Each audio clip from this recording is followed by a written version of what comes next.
আল্লাহ রসুলের আদর্শকে বাস্তবায়ন করাই তো আমাদের মূল লক্ষ্য এবং উদ্দেশ্য।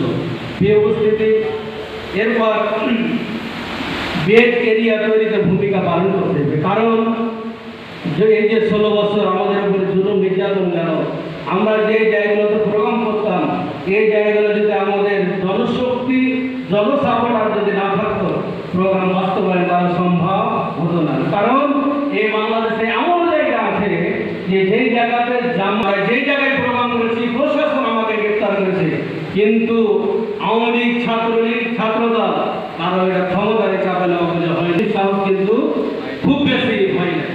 এই জন্য বেড এরিয়াটা খুবই গুরুত্বপূর্ণ। চাঁপাইনবাবগঞ্জে জেলা জামাতের একটা অফিস আছে, এই অফিসে এক সময় দেখা গেছে যে শিবির তখন চাঁপাইনবাবগঞ্জ টোটাল জেলাতে সদস্য পরিমাণ 3 থেকে 4 জন, আর জনশক্তিও খুব বেশি ছিল না।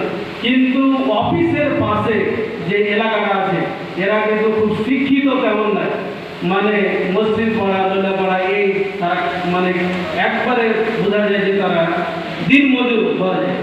এই শ্রেণীর মানুষ যখন দেখা যেত যে কুরবানি ঈদ আছে তাদেরকে সংগঠনের পক্ষ থেকে গোস্ত বিতরণ, আবার যখন রমজান মাস আসে তখন তাদেরকে ইফতার উপকরণ বিতরণ দেওয়া হতো, মাঝে মাঝে সহযোগিতা দেওয়া হতো। এভাবে দেখা গেছে যে এমন এক সময় ছাত্রদল, ছাত্রলীগ, জাসদ, বাসদ, চাঁপাইনবাবগঞ্জে বাম দলের খুবই প্রভাব ছিল। তারা সবাই একসাথে হয়ে বাংলাদেশ জামাত ইসলামী, বাংলাদেশ ইসলামী ছাত্র শিবিরকে এই চাপাই থেকে উদ্ধার করার জন্য তারা সর্বশক্তি তারা ব্যয় করেছিল। ওই দিন এই চাঁপাইনবাবগঞ্জ জেলা জামাতের অফিসের আশেপাশে যতগুলো ছেলে, মেয়ে, তরুণ, যুবক, শিশু সবাই কিন্তু যার কাছে যা ছিল ঝাঁপিয়ে পড়েছিল। এই ঝাঁপিয়ে পড়ার কারণে আমাদের অফিসটা এই 16 বছর এত জুলুম থাকার পরেও আমাদের এই অফিস কিন্তু ওই অবস্থাতেই ছিল। এই অফিস কেউ কি ভাঙতে পেছিল নাকি? না, সাহস কিন্তু হয় না। ক্ষমতা ছিল কিন্তু সাহস তারা করতে পারে না। না পারার একটাই কারণ যে বেড এরিয়া কি ছিল।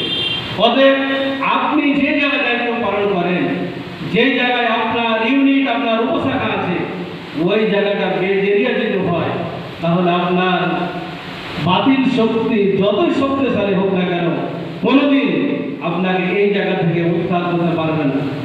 পারবে? অতএব বেড এরিয়াটা কিন্তু খুবই গুরুত্বপূর্ণ।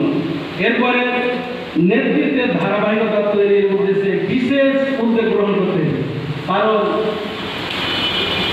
বিএনপি, আওয়ামী লীগ, আবার ছাত্রদল, ছাত্রলীগ এদের একটা নিয়মই আছে যে একজন সভাপতি যদি একবার পায় চেষ্টা করে যে 10 বছর থাকে, তারা চেষ্টা করে যে ক্ষমতাটা যেন স্থায়ী কীভাবে হয়।